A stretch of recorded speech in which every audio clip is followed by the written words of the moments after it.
जम्मू में लगातार बारिश के कारण चिनाब नदी उफान पर है। इससे अखनूर सेक्टर में हालात और बिगड़ गए हैं।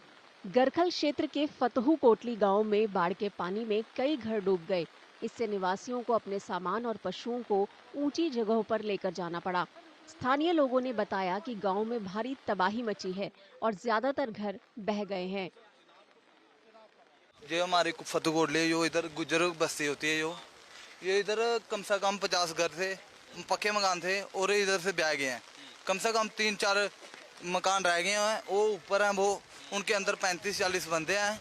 उनके गायें भी उधर ही हैं और बंदे भी उधर ही हैं। उन पानी का बहाव कैसे बढ़ा, ये कौन सा दरिया है? हमारा ये चनाब दरिया ही है। इधर से बारिश का ऊपर रामबन से बादल की बारिश सभी इधर ही आ रही है, तो इधर से पानी ज़्यादा बढ़ गया है। अब खतरे के निशान आ गए हैं। इधर काफ़ी नुकसान हुआ, यहाँ पर धान वगैरह भी काफ़ी नुकसान हुआ, लोगों के जानवर वगैरह भी बह गए हैं।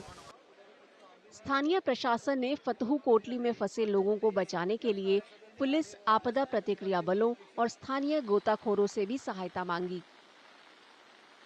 जाना तो है ही है सर, बंदे फंसे हैं, निकालना तो पड़ेगा ही ना।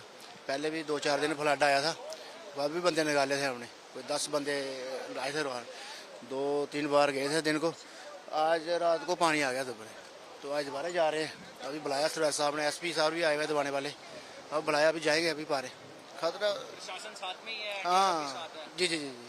तो एक तरह की लोक सेवा ही कर रहे हो? हाँ सेवा ही, हाँ जी सेवा ही है, और क्या। किसी की जान बच जाए तो हाँ जी जी सर, किसी की जान बच जाएगी तो उसमें क्या है। ये ट्यूबें लगा के कैसे जाओगे आप? सर तारी तर के जाना पड़ता है इस पर, रिस्क है। अगर कोई पलटी भी हो जाती है, कभी कोई कंडा लग गया, फट जाती है। गोताखोरों ने बताया कि बाढ़ आने पर उन्हें हर बार बुलाया जाता है और वे लोगों को बचाने में अपनी जान जोखिम में डाल देते हैं। कुछ बचाव कर्मियों ने शिकायत की कि अभियान खत्म होने के बाद अधिकारी उनका हालचाल तक नहीं पूछते।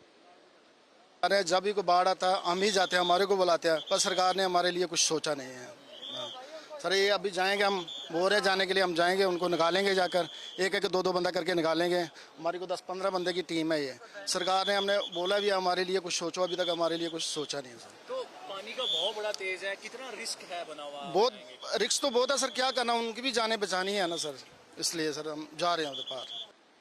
हालांकि तेज बहाव के कारण गोताखोर आगे नहीं बढ़ सके और कई असफल प्रयासों के बाद फंसे हुए लोगों को निकालने के लिए BSF के एक हेलीकॉप्टर को रेस्क्यू ऑपरेशन में लगाना पड़ा। जहाँ पे हमने SDRF की टीमें मंगवाई थी, NDRF की टीमें भी आई थी और लोकल लोग जहाँ के जो ड्राइवर हैं उनको भी बुलाया था। लेकिन जो पानी का जो बहाव था वो इतना तेज था कि उस वजह से ना तो हम उसमें कोई बोट डाल रहे थे, ना ही कोई, क्योंकि पानी बहुत तेज था। तो फिर क्या हुआ कि हमने ये मैटर जो है सिविल एडमिनिस्ट्रेशन से टेकअप किया अपनी सीनियर फॉर्मेशन के थ्रू। उसके बाद जो है बारिश ही कम नहीं हो रही थी। जैसे ही बारिश कम हुई है तो हमारा जो रेस्क्यू ऑपरेशन स्टार्ट हुआ। अभी आपने देखा कि जहाँ से जो चॉपर उनको लिफ्ट करके ले गए हैं और मुझे जितने भी लोग वहाँ थे सारों को जो है वो रेस्क्यू करके, मैं आपको एग्जैक्ट नंबर नहीं बता पाऊंगा, लेकिन मेरे 45 के करीब लोग थे। BSF के हेलीकॉप्टर से लगातार बारिश के बावजूद फंसे हुए गांव से 45 नागरिकों को सफलतापूर्वक सुरक्षित स्थान पर पहुंचाने के लिए 3 उड़ानें भरी।